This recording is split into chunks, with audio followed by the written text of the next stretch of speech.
Hey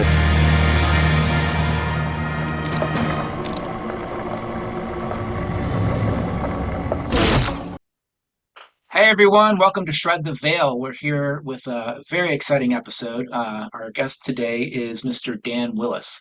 And Dan happens to be the very first guest that we ever had on Shred the Veil, on our very first episode. So that's pretty cool. But I think a really neat connection we have with Dan is that Dan actually met our grandfather, Daniel Salter. He and Dan were both witnesses in Dr. Stephen Greer's Disclosure Project in 2001. They both came forward with stories that they learned in the military. Our grandfather in the Air Force and Dan in the Navy. They both had above top secret cryptographic clearances, and they were exposed to a lot of interesting information, including the fact that UFOs are real and the technology is out there. And yeah, they came forward to discuss that and disclose that. And I know Dan's very passionate about that message of disclosure. And we are honored to have him on the show today because we're going to talk about some really cool stuff. We're talking about amazing technologies, mind blowing technologies. And we're also going to actually tie some of this back into the Wingmakers material that we have discussed several times on our show now. So I'm really excited where this conversation is going to go and what we're going to learn from Dan today. So Dan, welcome to the show. It's great to have you. Yeah, Daniel, Stefan, great to be with you guys again. And yeah, it was an honor to join your grandfather back in 2001, where we disclosed to the world about the secret government operations. But of course, mainstream media sanitized all that. But hey, we all went forward. Yeah, yeah. So we're so glad you did. Absolutely. Um, and so yeah, now I guess getting into these technologies, the basis of this is crystals. So maybe Dan, if we could start with your experience on how you got tapped into this line of exploration for crystal technologies, and I understand it started when you had some type of a Kundalini kind of experience that kind of led you to pursuing this topic. Yeah, it seems like two events triggered my life path to get involved in the things that I'm doing. One was in 1969 with the high-level top secret security clearance and naval communications.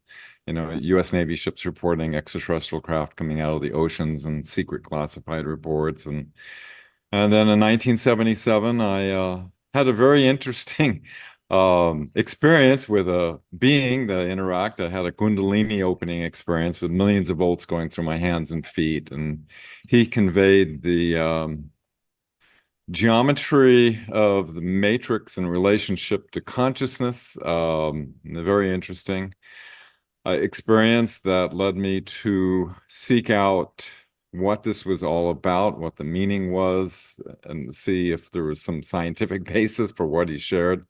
And so I sought out IBM's head scientist in the 1980s, Dr. Marcel Vogel, who had some interesting man-plant communication things because he was doing this course of creativity for engineers at IBM, because he was very right brain and most of the engineers are left brain, and so he was having them do this plant thing, and he thought it was absolute garbage in the beginning, but then he noticed that when he burned the plant, and then when he thought about burning the plant, the moment the thought formed in his mind, a squiggle happened, and then somebody gave him a crystal, making a long story short, uh, and he was able to pulse his breath with a colleague at IBM, and it solved his back problem. So he was trying to figure out how to make it more like a laser, try to make it more coherent, the energies of mind through the crystal. And so he started cutting the crystals. And so I went up to see him and invited me to be a research associate. So I got involved in a lot of projects with him. And then the third most interesting connection was with my dear friend Elena Danan, who knew I was involved, like with your grandfather in the disclosure movement, and so she invited me on the show. But she knew I had experience with crystals, and so I have a little slideshow. If if you want, I can share some visuals on all this. Absolutely, yeah. Yeah. Yeah, that would be great. Hey, Dan, I was just thinking, was there anything that Dr. Vogel said? Because he must have had some intuition, something in his mind that made him be drawn to the crystals to begin with, and even doing the pulsing of the breath. Did he share like what gave him that idea or how he linked that to like the healing aspect of things? No, good question. Well, he the squiggle that changed his life on the script chart recorder when the plant responded, he found that when he pulsed his breath and through his nostrils like they do in the Kundalini yoga breath of fire, like Mhm. that. He noticed that when he connected with the plant and pulsed his breath, he got a much greater reaction. In fact, he was able to connect to a plant all the way in Prague, Czechoslovakia, from his laboratory in San Jose, um, and Wow. make it squiggles. There was no distance. Is not a it's quantum entangled field is instantaneous. Um, and so he was doing a lecture, he was written up in the book, The Secret Life of Plants and so forth. And he was doing a lecture regarding plant communication. And some lady says, I've been led to give you this crystal, he thought, oh, this is like woo-woo stuff, right? Right. And he he had it and he lost the crystal, if I understand. And then I gave him another one. And so using his breath, the technique he was doing with the plant, like I said, an employee at IBM, he had a back problem and it alleviated his back problem. So, he was very impressed by that. So that's what led him into wanting to research the interface of consciousness with crystals. Mm. Wow. Okay. Great. Oh, thank you for that And explanation. you had mentioned before that he actually he trained doctors in how to use this to heal people. Like a handful of doctors were actually interested in doing this back then. Yeah, once he had a dream how to cut the crystal, and then I drove all the way from San Diego to the mines in Arkansas and brought and delivered to him like a huge batch of crystals, and he was in his garage, cutting these by hand, with um, you know, for these. He was training 2 dozen medical doctors in the San Francisco Bay Area with these techniques that he used with the crystal and cutting them for the doctors. And they were having some amazing, miraculous things. In fact, the first time I ever met him, I drove up from San Diego in the middle of a storm. There was like 100-mile-per-hour winds going across the Golden Gate, um, and knocked on his door. It was an early evening. He welcomed me in, and there was a doctor sitting on the couch, and he had me sit down. I said, first thing I said to him, I said, I've got to find out about the work you're doing, because I was seeking everything I could from that experience I had, to try to understand what this relationship, and it seems that quartz crystals held a key in order to understand the structure of the matrix that we're in. And so the first thing he says, "You're from another planet, aren't you?" And I said, I don't know about that, but And so I sat down on the couch and he turned off the lights for like a half hour, it seemed like, and played this in beautiful classical music. And then a knock came on the door, and this woman had heard about him working with, these doctors, and her daughter had this tumor that was sticking out about a half inch on her ankle. And in front of the doctor and myself sitting on the couch, he worked on her, and the tumor actually physically disappeared from reality. It dematerialized in front of our eyes, and that left a lasting impression. And so I knew that this man had tapped into some knowledge of the matrix of reality and relationship with crystal. So I wanted to know everything I could. from him. And so he invited me to be a research associate. And so I joined him on a number of projects. And so, okay, here we go with the slideshow. Yeah, that's amazing. Great Yeah, background. yeah, left an impression, that's for sure. I can Yeah. imagine if I saw that, I'd be like, yeah, I want to learn about this too. That's awesome. Okay, I don't have this super organized, but you know, I call this the Pleiadian science of crystals because I've been for over 2 years interacting with a Pleiadian scientist on this knowledge, and so that's what this information I'm sharing is based on.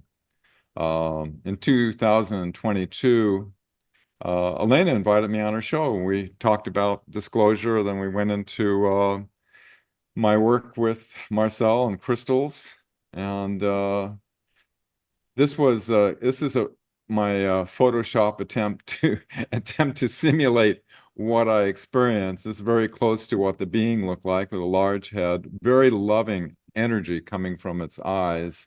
And as I observed the sphere, it had one geometry. I remember seeing like a six-pointed configuration. I didn't even know what platonic solids were, keep in mind. I had no background in geometry or anything. And Wow. so Elena identified this being. Apparently, it's an emether. This is from her book, A Gift from the Stars, where she has an implant that is a quantum communication that allowed her to actually see the database of the Galactic Federation of Worlds, of all the different races. And so she's a good artist, and she drew out what they all look like. And emether was the being that I connected with. And just this year, I discovered that the emether actually initiated that experience that I had, that was part of a science transfer program to our planet. Um, he said the Wow. emether part of a science transfer program to Terra, working with other cultures such as Umite and Selosi.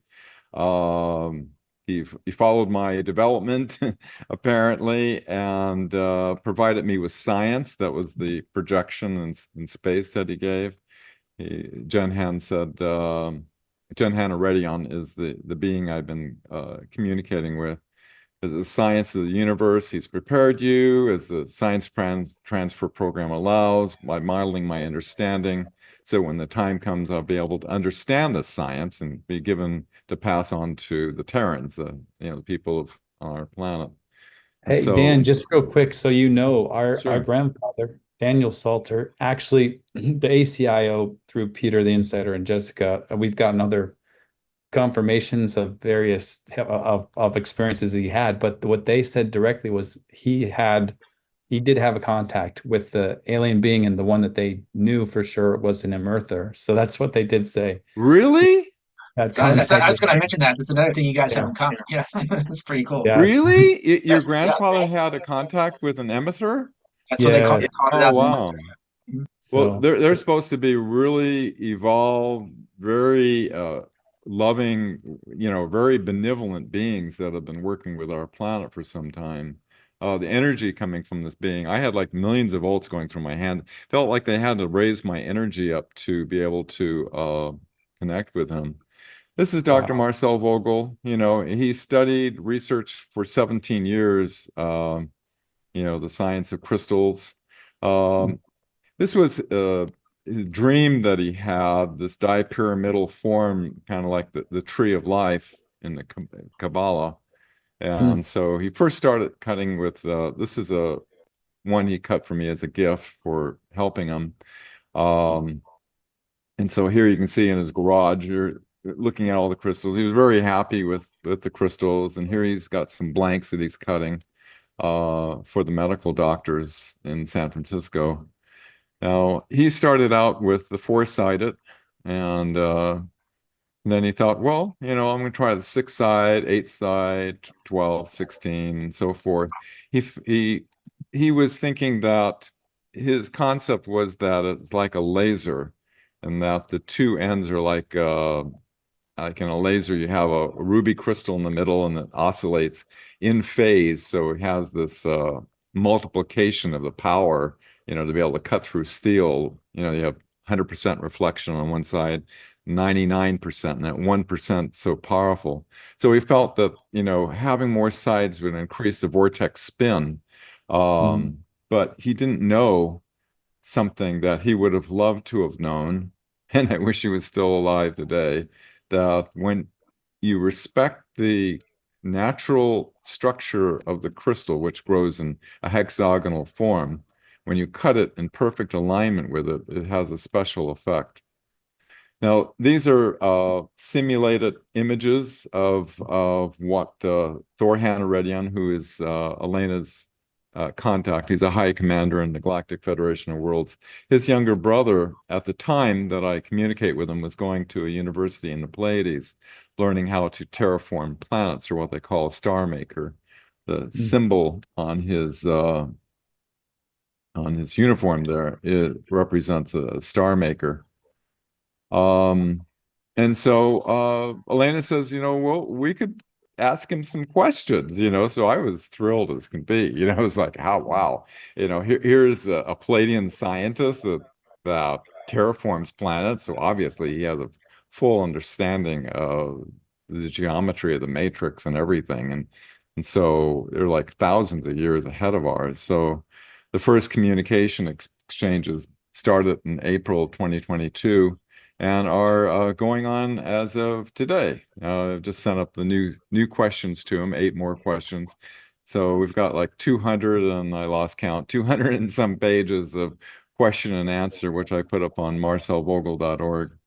I was Wow. going to ask, how does that process work for your communications with Jinhan? You mentioned Elena and her implant and her ability to communicate. And our audience is familiar with her. We've had her on the show a few times. But do you have any interaction, or is it stuff that you give to Elena and she has the conversation and brings it back? Oh, good question, Daniel. Um, how it works is well, when Elena, a little history, Elena was 9 years old, because of MJ-12 circumventing Eisenhower back in 1954, that they allowed the Naboo Greys to abduct our citizens. She was abducted when she was 9 years old, and they put a tracking implant inside of her head during the abduction process. And she was rescued by the Galactic Federation of Worlds that busted into their craft and rescued her. And they took her aboard their craft. And it was a very dangerous procedure because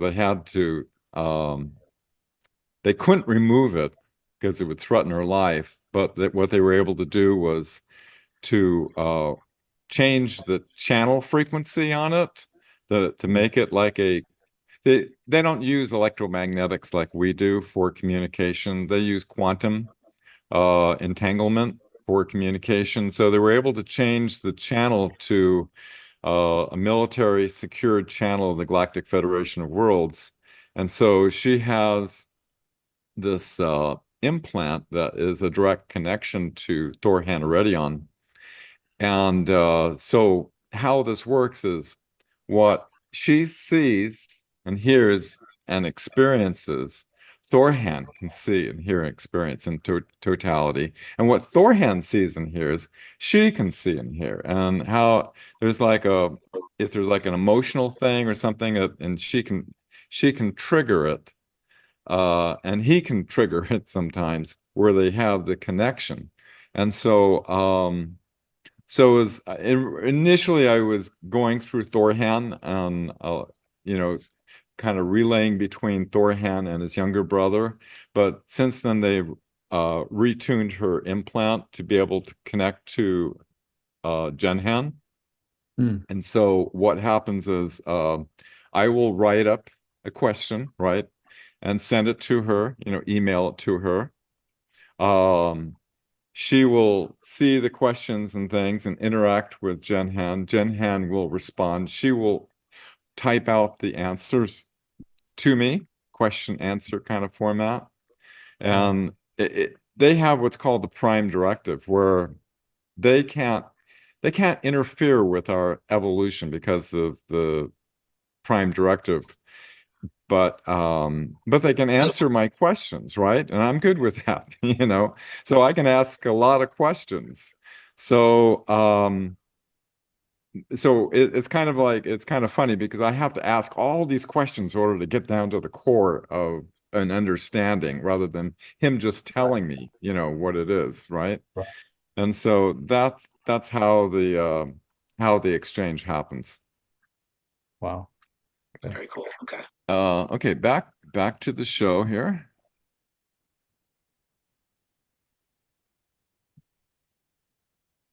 Okay, this is I'm going to go over this really briefly. This here's some of the things we've learned from Jen Han.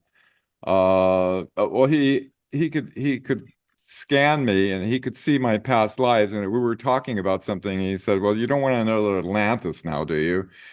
You know, and he says, "You know, you were there." And I said, "How do you know my past? I don't remember my past life in Atlantis."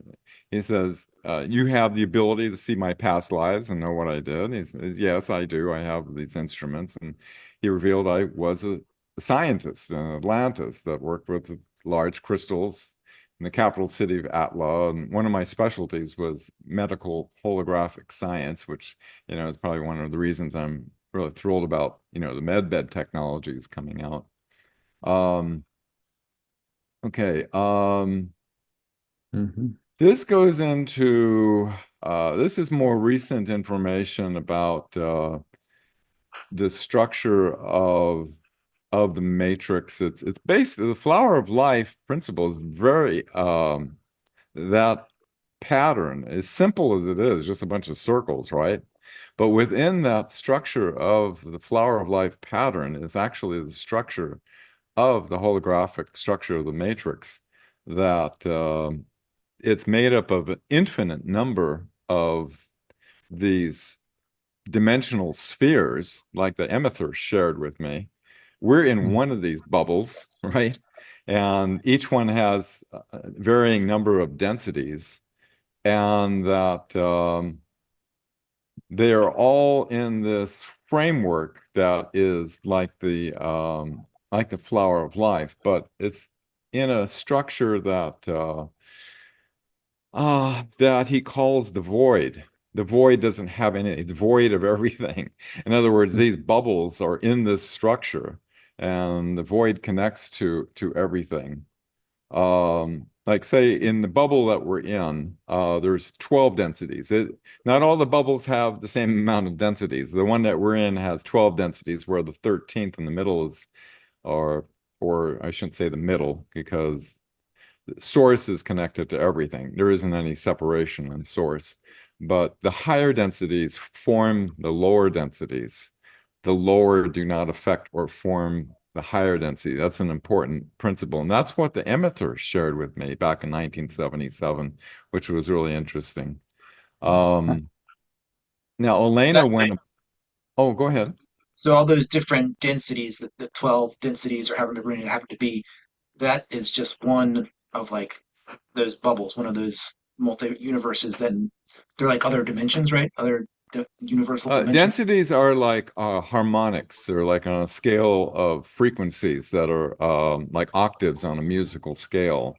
That It's like, and each frequency density has a related geometry, which is what the Amethyr shared with me, interestingly. Um, Now, I was confused about, I thought, you know, well, they show the flower of life and like Nassim Haramein, who I shared my experience with, and he says, yes, that's it. That's the structure of the matrix. You know, back in 2001, I met with a bunch of scientists with Dr. Greer. Hmm. Um, and Elena went on board the Nibiru, which is the Prince Ea Inky's ship. He was the one that was responsible for working with our DNA a long time ago.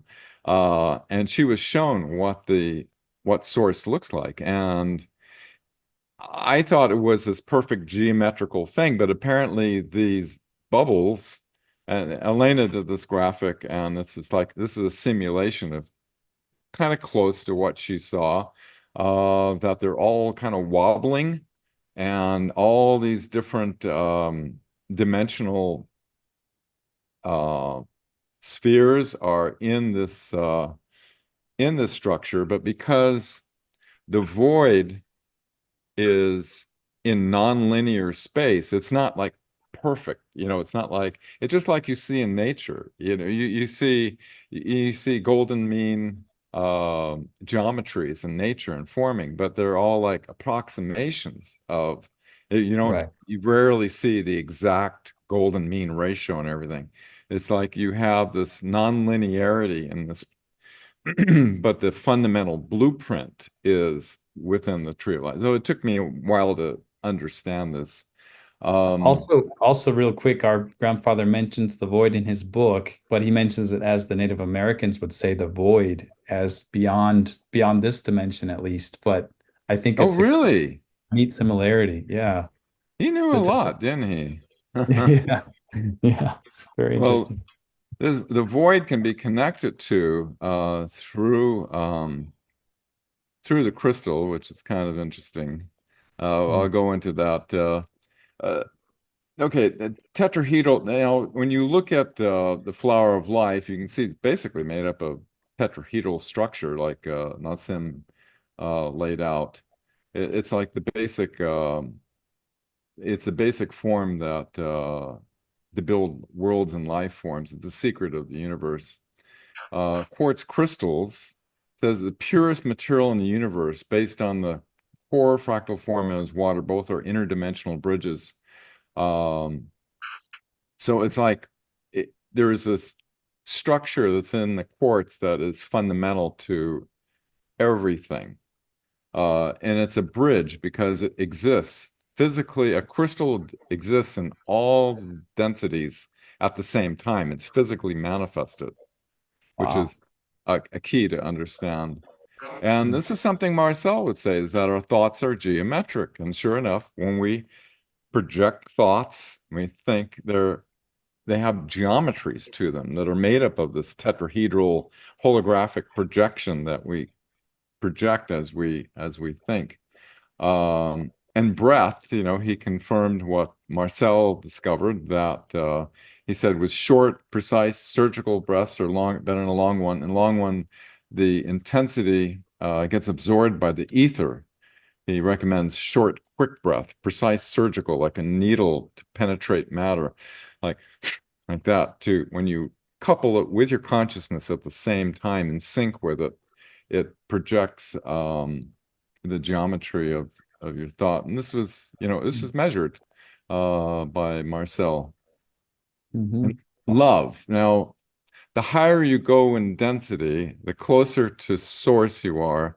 Source is at a level of perfection. Nothing ever quite reaches perfection, but everything tends toward perfection. That's a key point. Um, and that at the highest level is love. So the higher you go in density, the more you resonate with love, which love is like the connecting pulse that bridges you from the lower densities into the higher densities. So that's the way a lot of the beings that are in the higher densities, uh, they have to be somewhat loving. The lower density beings, like the Sikaar Draco reptilians, although they're very, very highly advanced, the Pleiadians they can physically disappear because they could shift into a higher density, and then they reappear and attack them, you know. And so they have this advantage, when going up against the Sikaar, that they have this ability to shift into a higher frequency. Mm. Um, so it prevents dissonance when you go into a higher frequency of love. And that, love, water, quartz crystals are all based on the same core fractal formula, and they all interface. And you can see this, Marcel brought this out, that with ice core samples they dug out of Antarctica, they found that all the major forms of crystallography of crystallographic forms in nature are exhibited in water, showing that water has this property, of being universally resonant. It resonates with everything. And Jenhan said, dissonance cannot attune with an ordered state of geometrical resonance. In other words, the matrix we're in is an ordered state of geometrical resonance. And this is, everybody's familiar with Dr. Masaru Emoto's water crystallization, where, you put compassion, love, gratitude, and you get these beautiful formations, but, I want to kill you, you're evil, jealousy, whatever, the dissonant thoughts are not in alignment with this geometrical resonance. They can't take form into the water. Right. And the med beds, basically, this is how because the universe tends to perfection, what they do is they overlay and reconstruct over the damage pattern the more perfected, unaltered pattern, and they use sound frequencies as well to help tie in the old pattern. And because the old pattern instinctively pairs and morphs into the new one because the universe tends to perfection. That's how the med beds heal. When you overlay a more optimal pattern onto the dissonant pattern, or another term for optimal pattern is a more resonant pattern with your more optimal self, I guess you could say. It'll morph because of this tendency of the universe to move toward perfection. Oh, this is just recent information that came in like several days ago, and I'm still getting more information on this, but this was a communication with Una, who's an emissary of the Galactic Federation. Now, her technology is, she's a member of the Cedars, and they're like, the Pleiadians are thousands of years ahead of us, and the Alteans, which she is 20,000 years ahead of the Pleiadians. And so Wow. very, very high advanced knowledge. And she just laid this new understanding that quartz is a transponder by nature. It connects to points in the grid of lattice of space, but it vibrates not only in the lattice of space, but also the lattice of time. And she says, it doesn't reorganize matter on a molecular level, but it repairs by transponding the injured organic tissues with a vibratory key of a previous state before the alteration was made. It reorganizes dissonance with a resonant template. In other words, what she is saying that within the crystal, when you hold a crystal, it through quantum entanglement, it's transponding your energy field, right, in this current time frame. But not only in this current time frame, but every place in time, in the recorded lattice of time of every template. Like say when you were both of you guys are fairly young, but say when you're in your 20s or so, when you were like your most optimal self, that self is recorded in the lattice of time within the crystal. And she's given some healing techniques, which people can go to marcelvogel.org, a site I did in his honor, and those techniques are on there. A little too much to go into for this show. This is one of the projects I worked on with Marcel, the holographic camera that has the ability to tune through time. This substantiated the reality that not only is the universe indeed holographic and fractal, but that there is a vector of time that's tunable, where you can tune backwards and forwards into time. This device, which I worked on, uh, it, it was patent in the European Patent Office back in 1955. Thousands of photos were made with it. This is a photo of a woman who was 50 miles away, a drop of blood.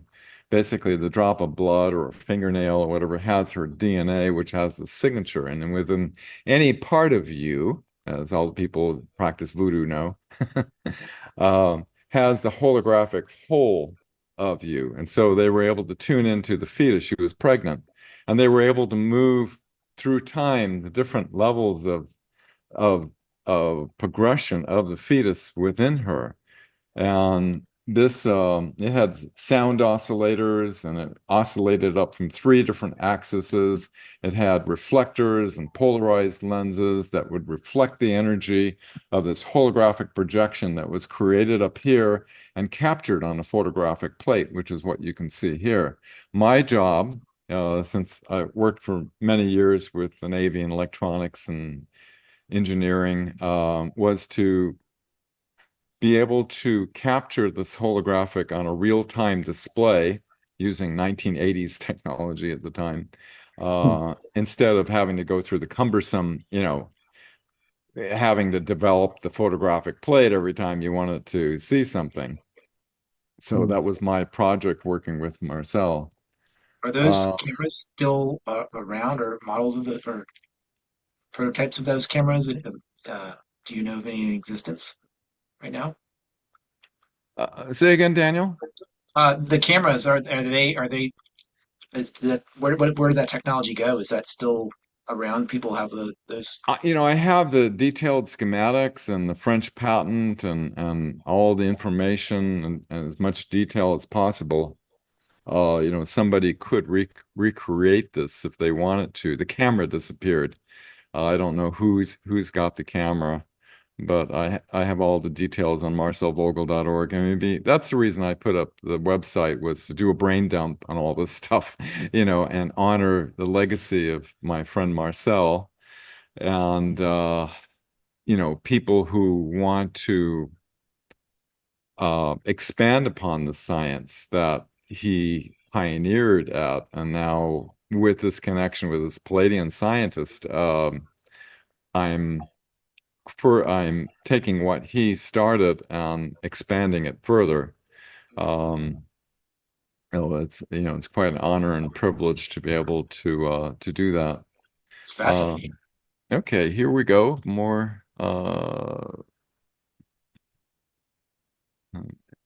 Yeah, we doing thank you.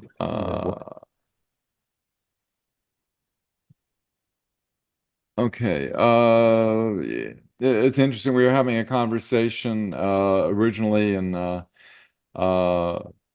Jan Ham was saying the crystals have their own fractal geometry if they're in their natural original shape. Like, both of you guys had your normal, crystals like this that grow in nature. They have it active naturally, but if you follow the ladder structure, they keep it. It can be enhanced considerably. Elena asks, Vogel cut crystals? And Thorhan replies, yes.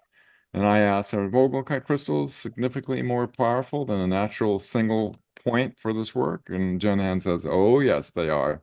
If it is cut rightly in perfect alignment with the grid of the lattice, raw natural quartz are, of course, effective, but the Vogel cut, as you name them, are a more surgical tool to operate in the fabric of space-time and universal consciousness. So this is how they cut them on the planet Era, is they cut them the natural six-side hexagonal structure. You have to cut that perfectly with that.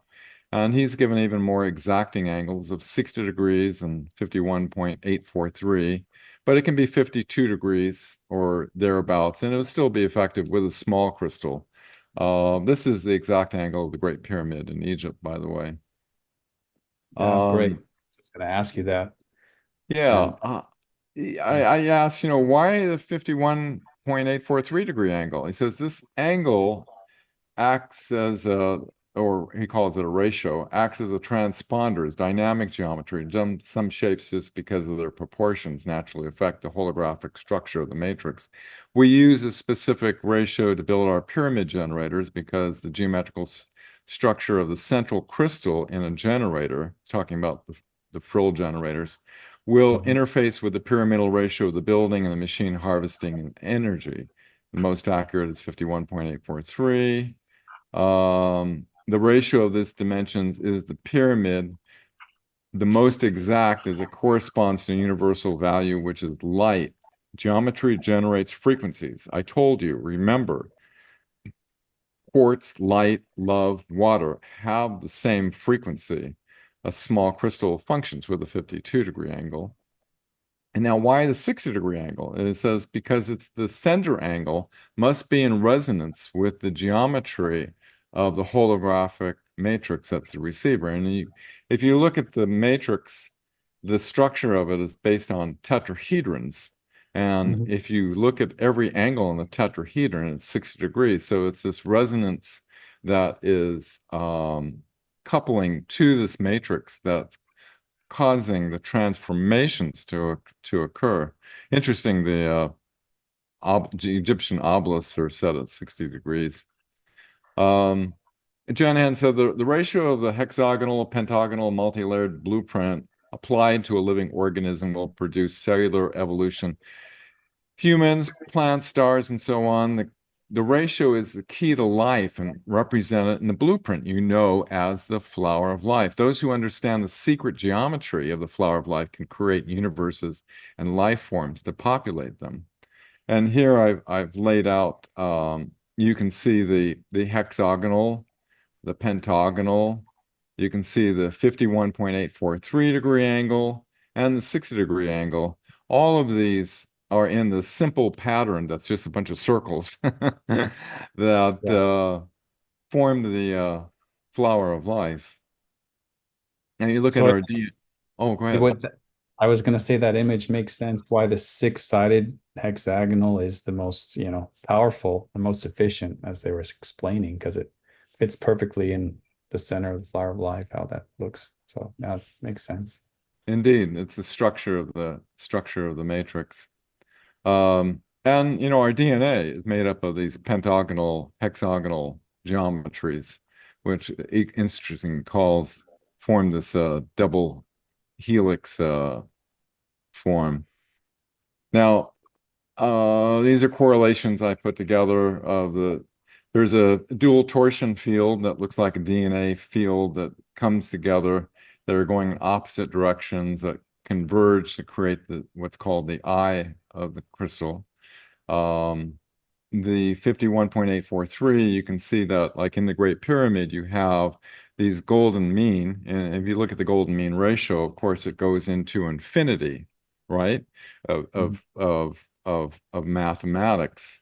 And as you can see this in a pentagon, it goes the golden mean ratio is everything's like this is the golden mean to this one's the golden mean to this one, this is the golden mean. So it's a golden mean ratios throughout the pentagon. And the Mhm. hexagon, uh, you have the square root of 3, and you have the 60 degrees. And the 60 degrees, of course, is in the tetrahedron. So you have this tetrahedral,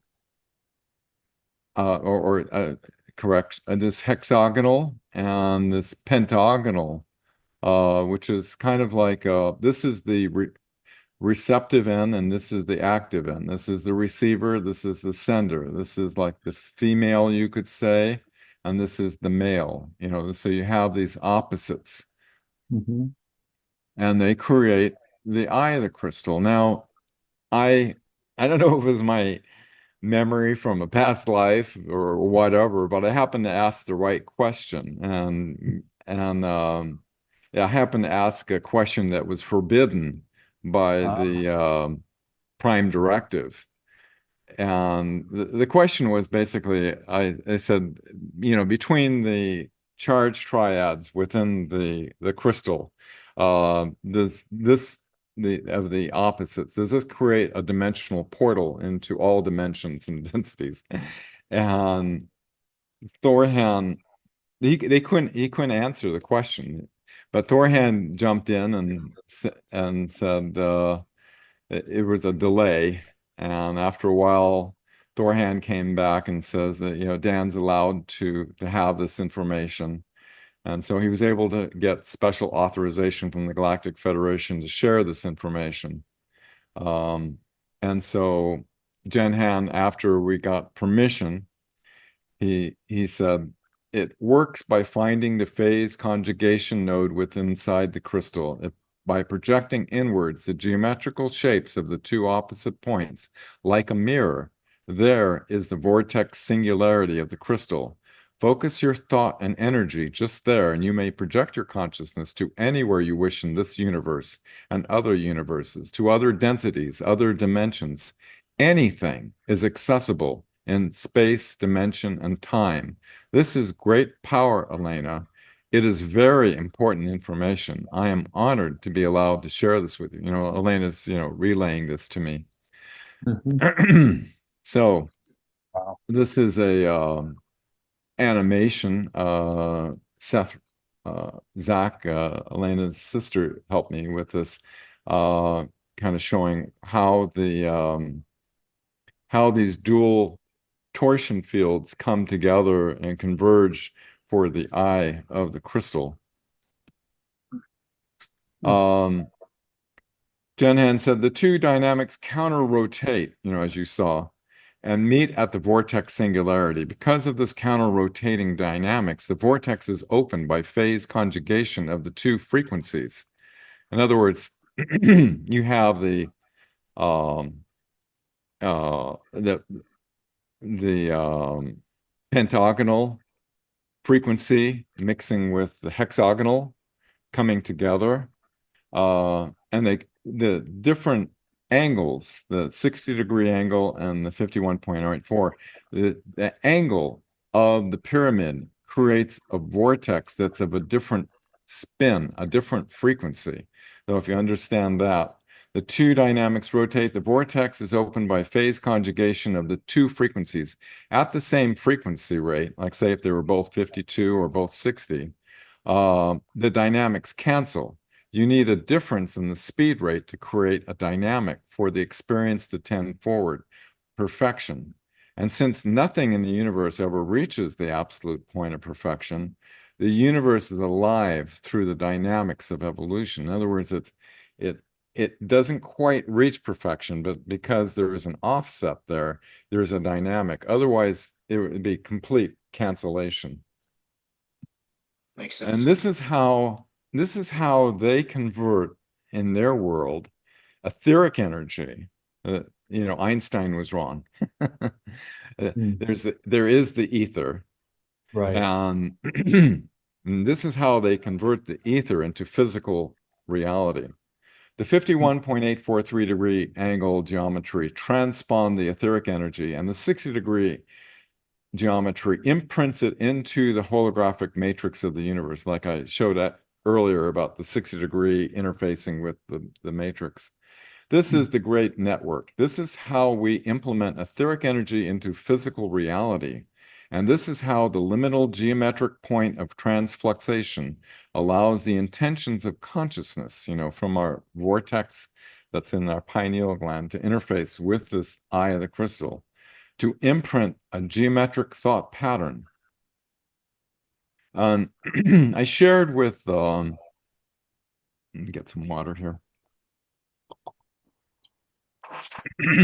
I shared with Jen Han this image that was a Kirlian photograph made back in the 70s using a Tesla coil, showing a double coiled torsion field that was being formed above the pyramidion. And Jen Han said, when I showed this to him, he said, a pyramidion creates a Vril vortex. Vril is the etheric energy. The vortex you depict in this visual is the etheric energy harvested by the pyramidion. The dynamic influx of this harvested energy, the mathematical ratio of the pyramidion, generates a double-coiled torsion field. And this, you can actually see what it looks like. And now, Dan, do you think it's not a coincidence that Vril and the Vril Society from the Nazis is pretty similar as to what they were assuming was the force that they were being told the force that powers the UFOs, basically, right? Well, it does power their UFOs. And I asked about Elena about that, and she speaks 7 languages fluently. And she said, in German, the V is pronounced like an F, like frill. right? And Yeah. so the Vril Society, uh, and what they're talking about, the Vril is actually the Frill. Yeah. Yeah. And they believed it was the most powerful uh, force in the entire universe. That's what they were trying to harness that. And uh, Oh, oh, yeah. yes, yes, we'll go into that. Mhm. Jenhan says the two dynamics twirling in opposite directions. You often see this, with all the anti-gravity things where they're got these counter-rotating fields, right, that are going in opposite directions. Create a phase conjugated tension that creates a singularity in the hologram. We're in a hologram. And it creates the singularity. He says it's a convergence of infinite power. Mm. Um, and so Jenhan said, I was told the mission you have chosen, I guess I chose a mission, consists of teaching the Terrans how they can change their reality. He says, you always knew this. Teach them how to activate the vortex and how to modify the holographic matrix. So this is how you basically activate the vortex and modify the holographic matrix. You have to Mm. activate and open the vortex eye of the crystal. It needs to be piezoelectrically stimulated. In other words, it doesn't do anything if you have the crystal, there's a vortex, there's a phase conjugation node happening in the crystal, but it's dormant until you piezoelectrically stimulate it. He says,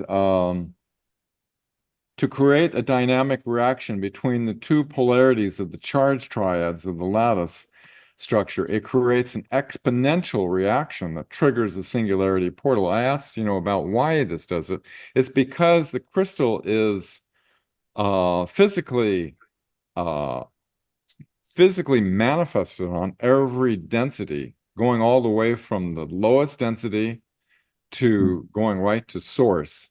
It's Mm. physically manifested. So when you stimulate it, it's this exponential reaction that happens across the entire spectrum of densities. Wow. Mm. The piezoelectric physical or electronic pulse pressure is applied to both sides of it. How you find out where this vortex singularity is you take the angles of the termination angles, and where these two angles cross, directly across from that is the area. And you can have a crystal that has inclusions in it, but not in this area. You want to have this area clear.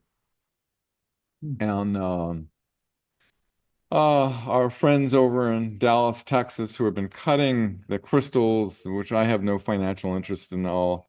There's a link on marcelvogel.org. About $170, you can get a Gen Hanaredian specified crystal that Mm. you can take two rulers and cross. And I put a little piece of white tape in the shape of a diamond, just for whatever, just so I know where to squeeze with my fingers. Mhm. So you can mark the crystal, and this is where you would squeeze the crystal and use the techniques that are on marcelvogel.org for healing procedures that take what Marcel has done, but are much more effective because it affects the holographic structure of reality. Now, every time you squeeze the crystal, it opens the vortex just when you squeeze it, right? Just a sharp little squeeze, but Mm. then it closes again. So it just momentarily opens. But if you put a couple of pure silver electrodes, this is our first setup, and you can see the pulses here from the signal generator, very, very sharp pulses at 20 hertz Mm. that send compression waves across the open vortex. And by sending these compression waves across the vortex, now we didn't know how to set this up. So Elena and I used plumbing parts. Elena had a candle holder that we thought was brass, but we found out later was metal, which kind of interferes with the pattern. But we had some very interesting experiences with that. Now I've made a new design, and I sent the pattern to Elena, so we both have the same structure. It's basically just two plastic discs off of Amazon, and we have these rods here, and it gives the crystal needs to physically oscillate, and so you want to have it as undampered as possible. But Did you this is get what. that? Was that designed from somewhere in particular, or that Oh, you just came? my brain, Oh, just that's it. neat. Um, so yeah, this is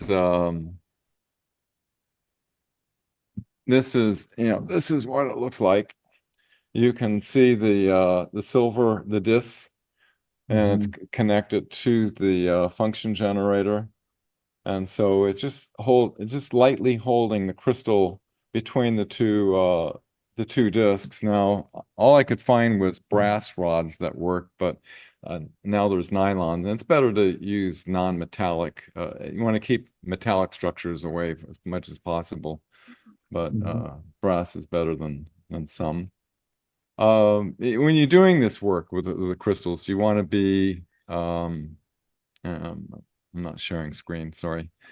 You want to be in gamma brainwaves, which is, up around 40 hertz or so. Uh, Mhm. when you're in gamma, which, meditation, you can use binaural audio, to help Yep. get the brain in training into the higher gamma frequencies. But it's much more effective when your consciousness is interfacing into the crystal. I asked about the pineal gland, and Jenhan said that the crystals in your pineal gland are calcium carbonate, which is organically produced by the tissues of the human body. These microcrystals generate an electromagnetic field at the center of which is an interdimensional vortex for consciousness, and also how our soul interfaces with our physical avatar is through this interdimensional vortex. Mhm. Interesting, such a little tiny thing, right? Right. Um, so we were discussing about the void. And so when the singularity vortex opens, you're connected with your consciousness into the void. And the void exists in between and outside of the multiverse of dimensional spheres, density, space, and time.